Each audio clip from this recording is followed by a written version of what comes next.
explicação. Vale a pena, né? Muito bom com a situação. Em tempos acelerados, quem presta atenção na comida, na regularidade, na qualidade do alimento? Você sabia que um transtorno alimentar pode levar a outras doenças graves, como a obesidade, a anorexia, a bulimia ou até a depressão?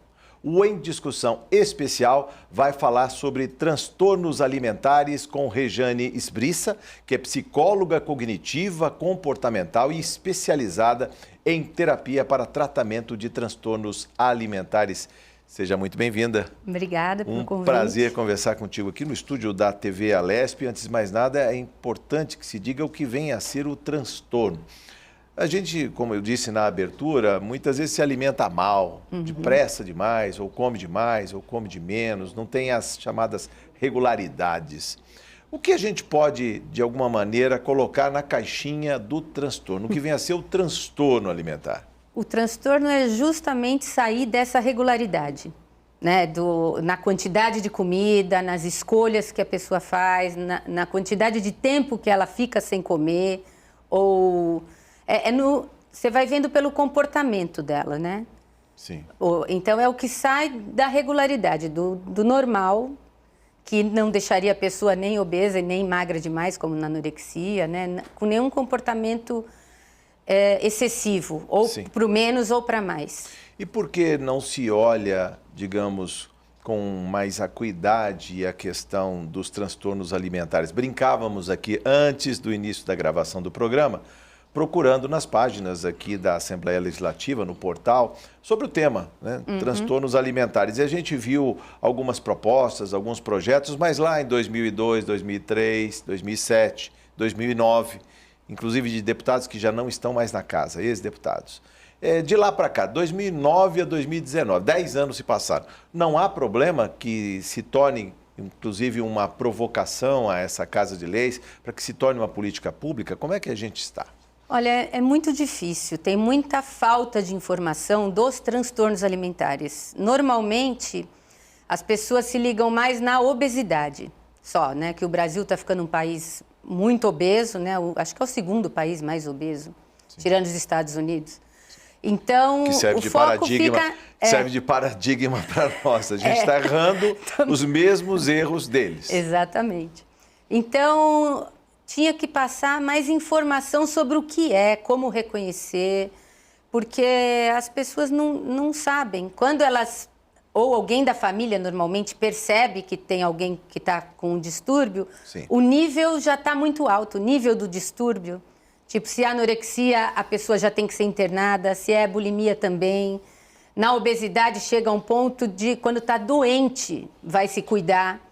Né, ou vai operar o estômago, ou vai em 1000 médicos, mas por quê? Porque a obesidade traz outras doenças. Então, a pessoa, na verdade, não vai cuidar da compulsão.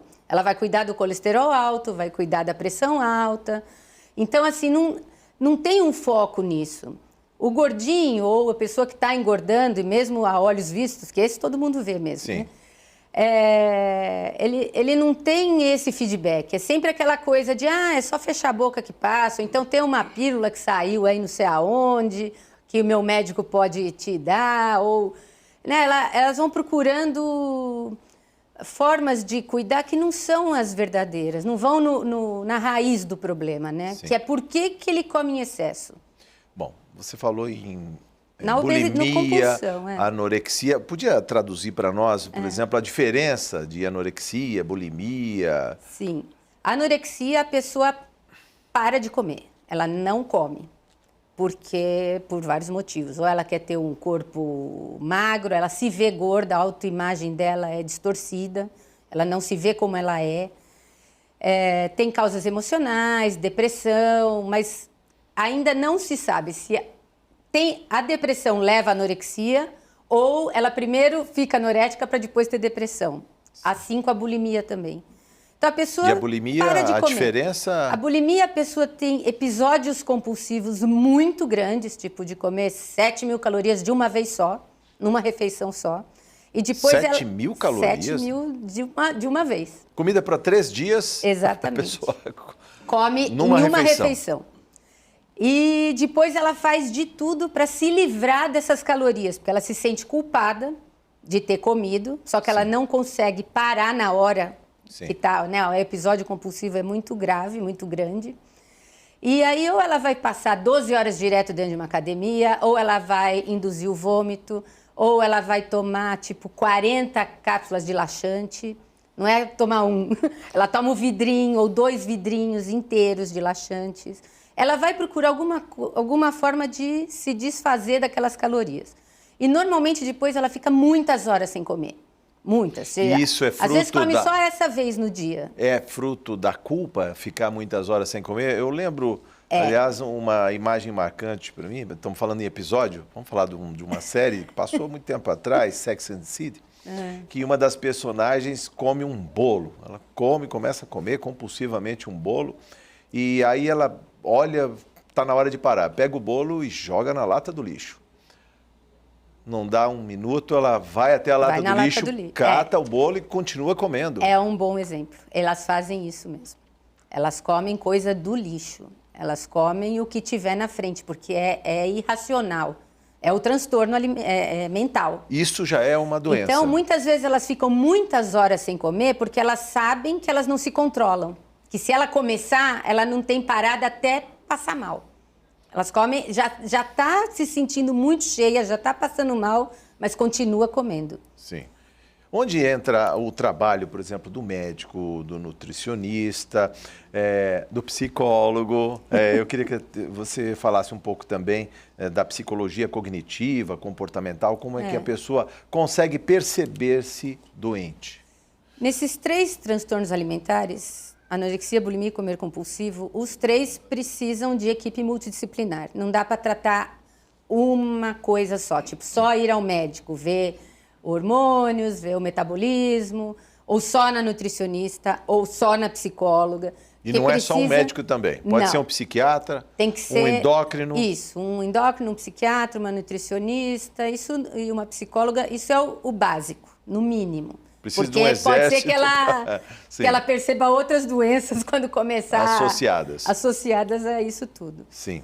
E quando a pessoa não percebe, por mais que todos na família, no círculo social digam, olha, presta atenção, você está ganhando massa, você está... Normalmente elas não percebem. Parece incrível, né? Mas quando chega para mim, uma paciente fala assim, eu não sei por que eu engordo, ela não está mentindo para mim, ela mente para ela mesma, ela não enxerga o quanto ela come. Que aí vem o trabalho do comportamental, da terapia cognitiva comportamental, porque é fazer essa pessoa focar na comida. As pessoas comem hoje em dia porque está na frente, porque está no horário. É horário, não pensa se ela está com fome ou não, o que ela quer comer. Sim. Senta vendo TV para comer, ou não larga do celular 1 minuto. Então, vai comendo até sem perceber. Isso é muito comum em praças de alimentação no shopping, principalmente naquela comida servida a quilo. As pessoas colocam mais comida do que o necessário, há muita sobra, muito desperdício. Mas explica desse fenômeno que eu acho que é muito atual, das pessoas não prestarem atenção na comida, como eu disse na abertura, e ficarem ali passando em revista os tweets, as mensagens... Isso é muito comum. Agora mais ainda, né? Atualmente, porque a gente tem mais informações e mais meios de chegar. Não é só o celular na mão, você pode olhar o mundo inteiro ali. Sim. Né? Então, na verdade, está piorando. Está piorando. Está piorando, né? Os transtornos alimentares estão ficando mais comuns do que eram há 10, 20 anos atrás. Bom, você me disse a paciente... me diga, homem não tem problema, né? Um distúrbio alimentar, não fica obeso, não é anoréxico, só tem paciente, só mulher, né? 90% são mulheres, porque as mulheres são mais... Tem a cobrança social de ser mais magra, elas mesmas se preocupam mais com o corpo, se cuidam mais, mulher vai mais a médico do que homem. Sim. Agora, de uns 20 anos para cá, cresceu o número de homens, não chega ao número de mulheres, mas cresceu justamente por causa disso. Sim. Por causa da valorização que o homem está dando mais para se cuidar, na academia. Sim. Eu estou conversando com a doutora Regiane Esbriça, ela é psicóloga cognitiva comportamental. A gente está falando sobre terapias para transtornos alimentares. A gente pode traçar um perfil de quem sofre, por exemplo, obesidade? Fala-se muito no Brasil que tempos atrás era a fome que assolava. Isso até virou uma disputa política mais recentemente, mas há quem diga que até os mendigos são gordos, são obesos. O que falar desse excesso de comida, ou seja, comida sempre à mão, a qualquer tempo, a qualquer hora, diferentemente lá do passado remoto, primata do homem, que tinha que disputar a comida e preservar a sua integridade. Quer dizer, o que mudou nessa relação com a comida nos dias de hoje? Você já respondeu mais ou menos, porque é exatamente isso. A comida é muito comum, é muito disponível, mesmo para quem não tem tanta condição financeira. Sim. Mas o arroz, o feijão, o básico, eles sempre têm. Então, é o excesso mesmo de comida. A gente tem bolachas de tudo quanto é tipo, tem tudo de tudo quanto é jeito. Mas isso é alimento ou é passatempo? Essa que é a questão. A gente não tem que colocar no prato a comida que realmente alimenta para que a pessoa consiga permanecer 3, 4, 5 horas até fazer uma outra refeição regular. Ah, não, está comendo besteirinha e vai. O dia inteiro. O dia inteiro mastigando. É uma barrinha. O difícil é a pessoa ter essa consciência, né? De buscar uma alimentação e não só comer. Elas buscam encher o estômago, não passar fome. Sim. Né? É o que as pessoas buscam. Raras, né? Quando a pessoa se cuida mais, tudo já tem mais noção, ela escolhe. Então as pessoas tinham que parar mais para prestar atenção nas escolhas que elas fazem, na quantidade que ela consegue comer. Então olhar para o prato, né? Deixa um pouco o celular de lado, TV desliga. Ainda sobre a quantidade, antes de falar da qualidade, mas na quantidade de comida, todo mundo reclama que comida é caro, o alimento tal, né? O olho da cara, né? Tá tão caro, mas o excesso, a disponibilidade, a fartura leva também do outro lado o desperdício. Todo mundo sabe que vai à feira num sábado, no sábado seguinte as lixeiras estão lotadas, porque tira da geladeira sem uso, joga fora e repõe aquele alimento. Ou seja, essa relação que eu perguntei anteriormente é justamente isso, o respeito. Perdeu-se aquela coisa de sentar à mesa, em família, discutir, colocar a vida em dia, à mesa. Não sei, as pessoas têm muito assim, de que tem que ter quantidade, né? Ninguém pode passar fome. Tem que ter bastante, mesmo que ela não vá comer aquilo. Se todo mundo parasse para pensar, então eu vou comprar exatamente o que eu como na semana, ou o que vai na minha família, tem tantas pessoas. Então, se eu comprar 5 bananas, vai dar uma para cada um por dia, não sei. Sim. Né? Mas fazer a lista antes, ou do mercado ou da feira, e ver exatamente o que vai, né? Para não ter esse desperdício. As pessoas não pensam nisso, elas vão, ainda mais quando está algum alimento de época que está mais barato, aí que elas compram um monte mesmo que um monte desse monte vá para o lixo depois. A questão do social também. As mesas regadas aí, muitas vezes a bebidas, há muita comida. Eu lembro de uma reportagem há muito tempo que eu fiz, de um executivo que entrou numa empresa com 60 quilos e 30 anos depois, já perto da aposentadoria, ele tinha 120 quilos. Nossa. Ou seja, 2 quilos por ano na empresa. Mas também era jantar de negócios, almoço de negócios, só negócios. E mais do que isso também, a vida dele, enquanto era o chão de fábrica, ele tinha que desembarcar num ônibus e andar 200 metros para chegar na unidade. À medida que ele foi crescendo na empresa, ele já tinha uma vaga que era ao lado praticamente da mesa dele. Ou seja, ele já não caminhava mais. Aí era o elevador. Ou seja, a pessoa tem uma vida sedentária, não pratica exercícios físicos e come como se fosse o último dia. E aí? Normalmente as pessoas que crescem um pouco financeiramente, a primeira coisa que elas fazem é comprar mais comida. Ou comidas diferentes, comidas mais chiques, apetitosas, mais apetitosas, ou que não podia comprar antes. Sim. Né? Às vezes não vê nem se gosta daquilo. Tá. Compra porque quem tem mais dinheiro come isso. Sim.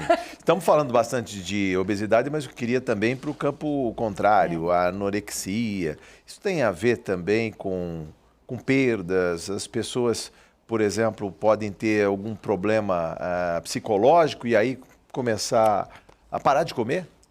Pode ter, por isso que eles não sabem ainda direito o que vem primeiro, né? Se é a depressão que causa anorexia ou a anorexia causa depressão. Tá.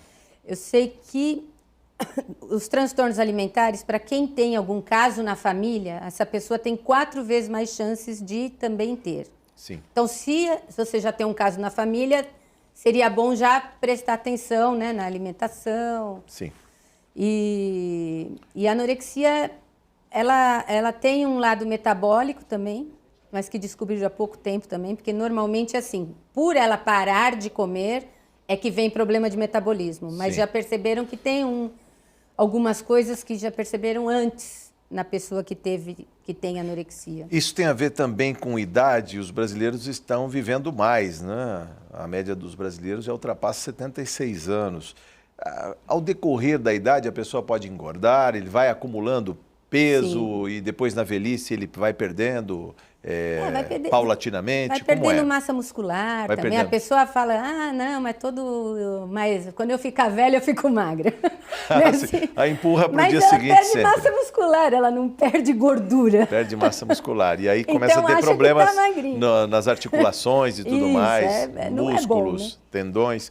Pois é. E a genética? Explica para mim como é que fica a questão da genética, se também pode desencadear algum tipo de transtorno alimentar. Aliás, vamos falar da briga, da roleta dos genes. Vamos aí. Ou seja, pais obesos, filhos obesos, netos, natural. Não quer dizer que vá ser, mas a probabilidade é maior. Até porque se você tem pais obesos é porque eles comem muito. Então dentro da sua casa vai ter um excesso de comida e você vai aprender a comer mais do que você precisa porque seus pais te ensinaram que comer faz bem, é legal. Sim.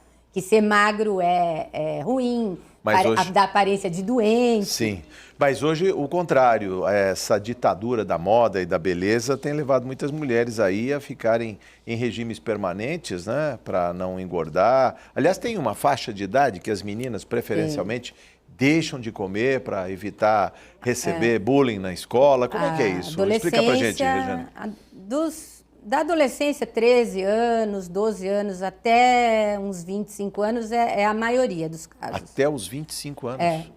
Depois tem uns casos de pessoas já mais velhas, mas são muito poucos. A maioria começa na adolescência justamente por esse negócio de querer ser magrinha, começa, sei lá, a paquerar ou ter namorado. Ou hoje em dia tem menino também, apesar de ser menos do que as mulheres. E o que isso pode suscitar, por exemplo, até em mulheres mais velhas? Há riscos, por exemplo, de infertilidade. Eu estava lendo aqui na pesquisa que, inclusive, as mulheres não dão conta que podem estar condenando no futuro... Já desde meninas, desde adolescente, dependendo do grau que ela já está de anorexia, porque também até os pais ou quem está mais próximo perceber, a pessoa já está muito magra, porque hoje em dia é bonito ser magra, ainda mais para menina, Sim. né? Então, quando os pais percebem, já está numa magreza que ela tem que ser internada. Normalmente as pessoas que têm esses transtornos se recusam a acreditar? Como fica a imagem? É a parte mais difícil. Você falou da imagem, a imagem é distorcida, mas mesmo que haja um empenho da família, olha, presta atenção, o que está acontecendo, não quer comer... como começa o tratamento de uma pessoa assim, que chega nesse grau, de magreza absoluta? O mais difícil é ela saber. Então, tem que levar para o hospital ou tem que internar, porque a pessoa não vê que ela está mal. Ela não vê isso. Na anorexia, chega num ponto que, lógico, tem que ir para internação. Na bulimia, demora isso, porque ela come tantas calorias de uma vez, que mesmo ela se livrando de muitas... Ela não fica obesa, mas também não fica magrinha. Sim. Ela fica num corpo normal. Tá. Então é mais difícil ainda de alguém reparar. Tem que reparar pelos comportamentos em casa, que também é difícil, porque não está, que nem você falou, não está sentando mais à mesa. Sim. Então a pessoa fala, hoje eu já almocei, fala para a mãe, para o pai. E eles falam, tá bom.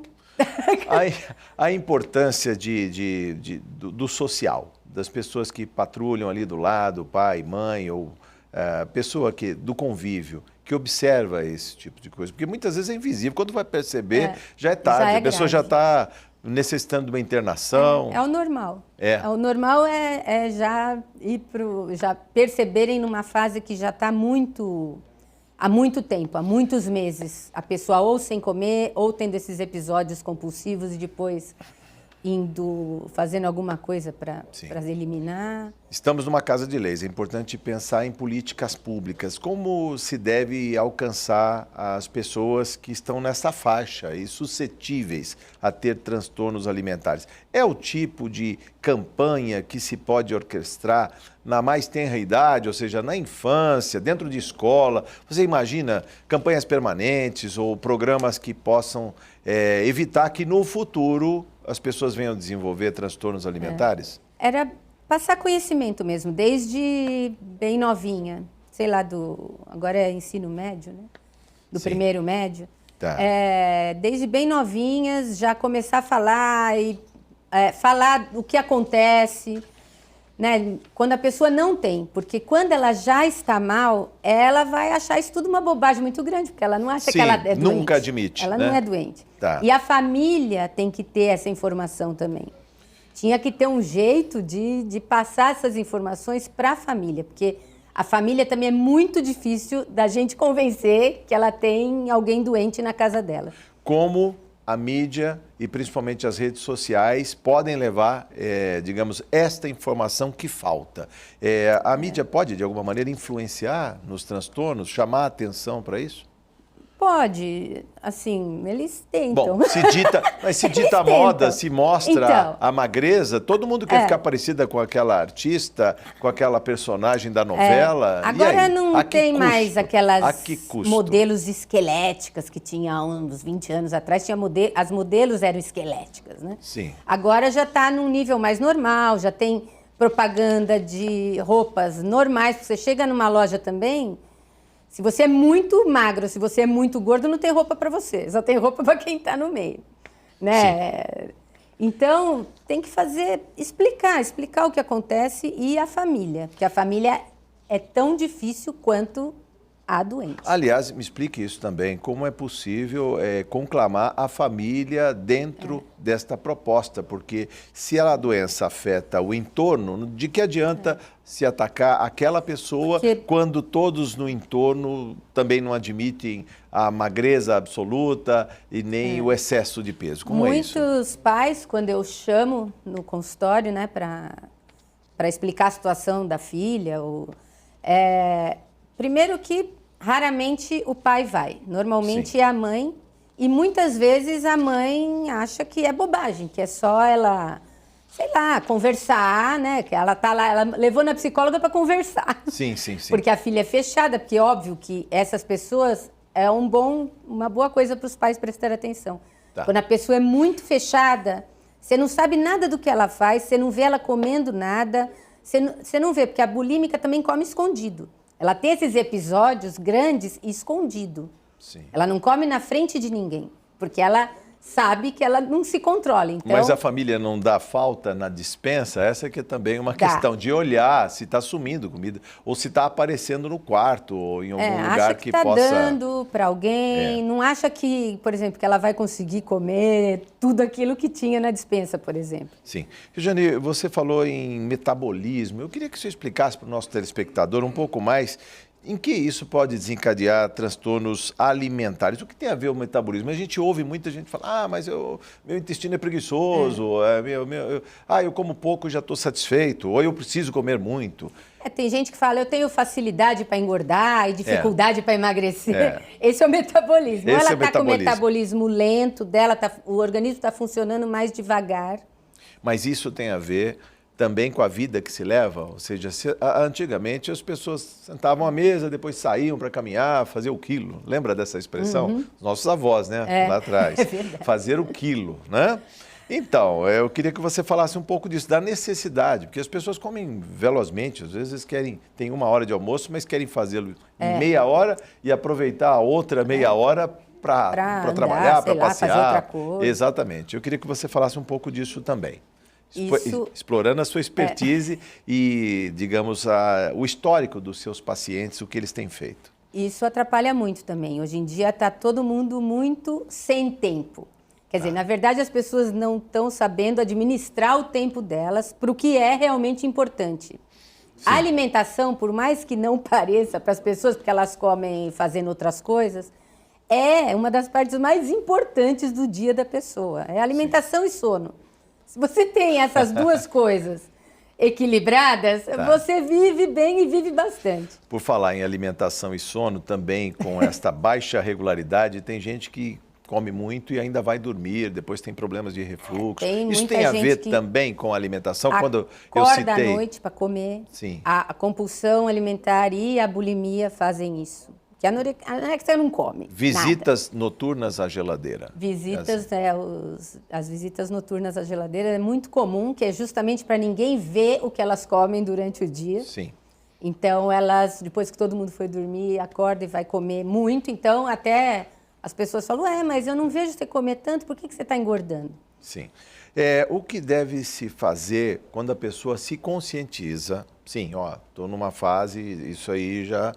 Eu preciso de ajuda. Primeiro passo já é uma maravilha. Aí. Conta pra gente depois desta fase. Eu preciso de ajuda. Como ele busca, digamos, o serviço de saúde, onde ele deve buscar apoio, porque as pessoas até pela comodidade vão no Dr. Google, né? Procuram. E outra coisa que eu queria saber de você também, Regiane, é sobre os dispositivos móveis, o uso de aplicativos. Eu te pergunto, quem lembra o que comeu ontem? Pois é. Ou anteontem? Mas no aplicativo fica a memória do que se comeu. Uhum. E aí? Ajuda. Tem aplicativos que ajudam muito. Justamente nesse ponto. Eu peço sempre para as pacientes anotarem tudo que elas comem.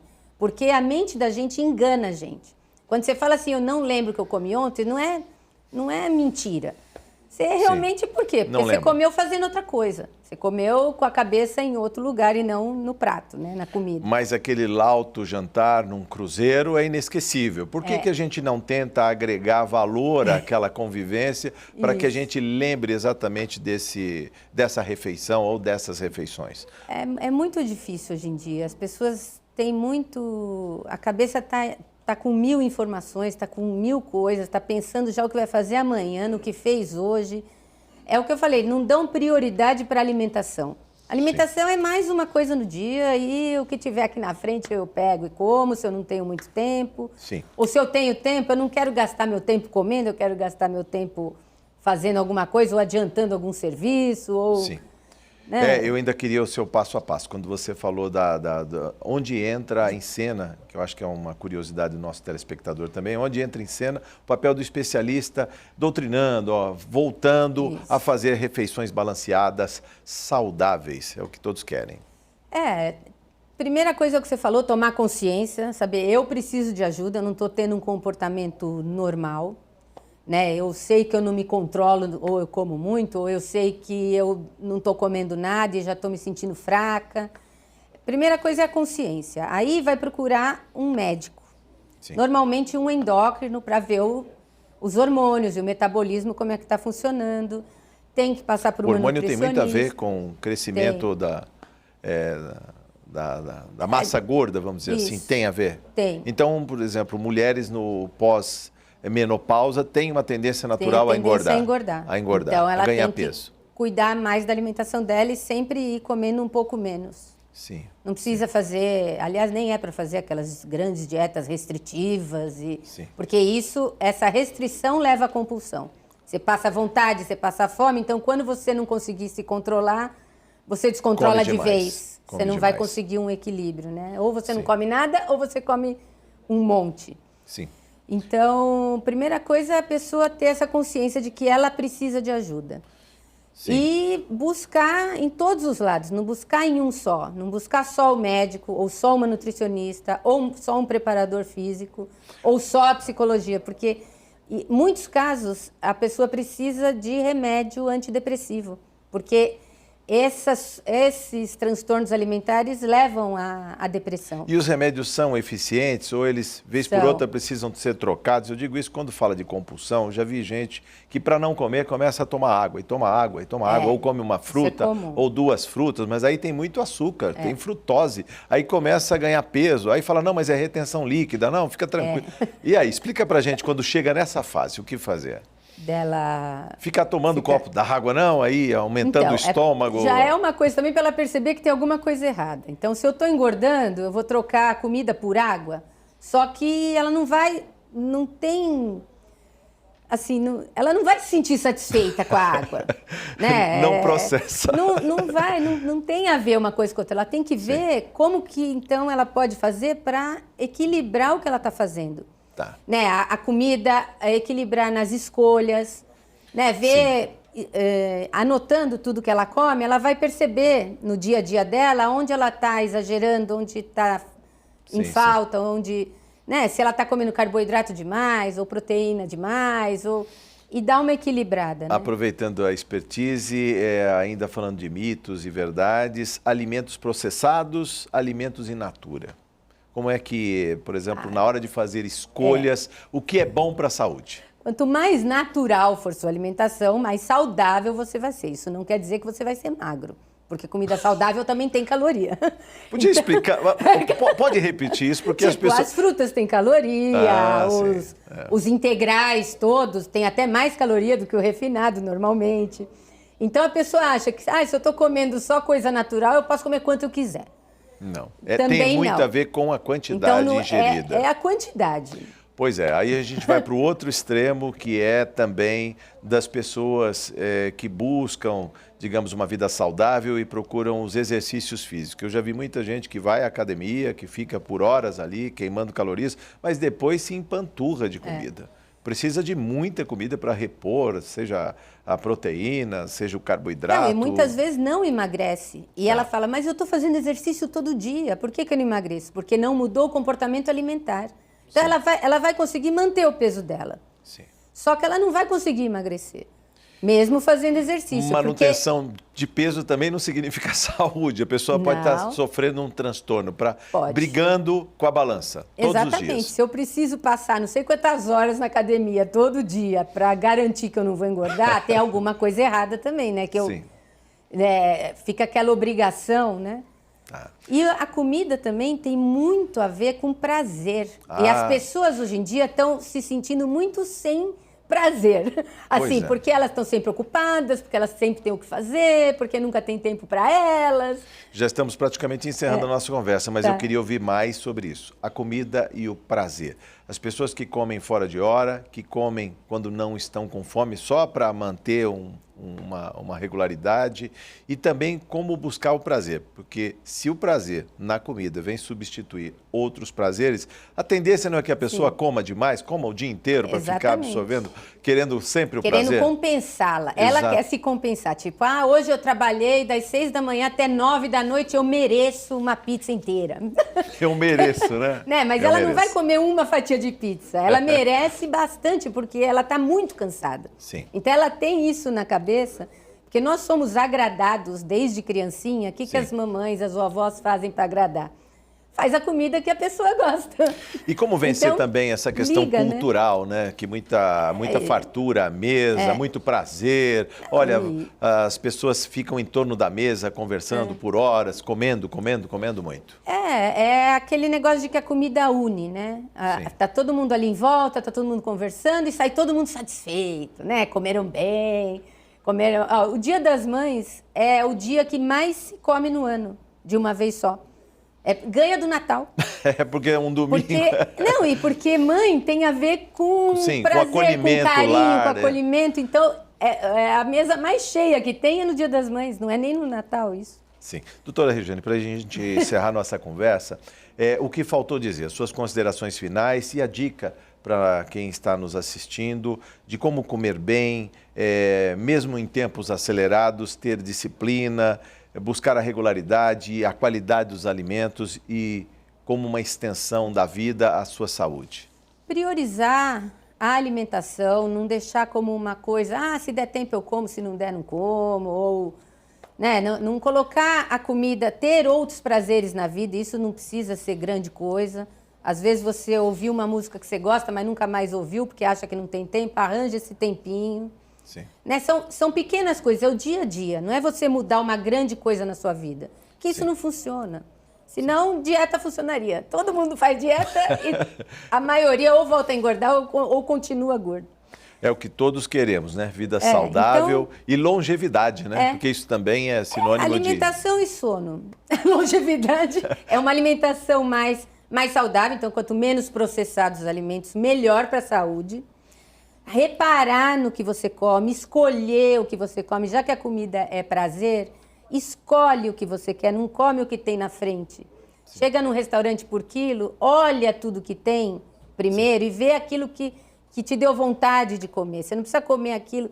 Comida não vai sumir da face da terra. Existe comida toda hora, todo dia, em todo lugar. Muito bem. Tirar essa ansiedade, né, de ter que comer.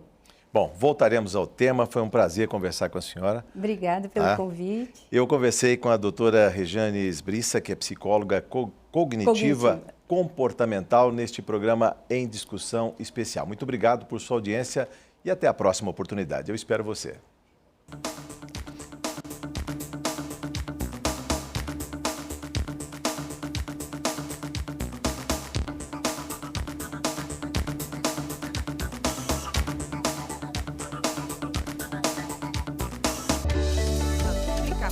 Vale a pena.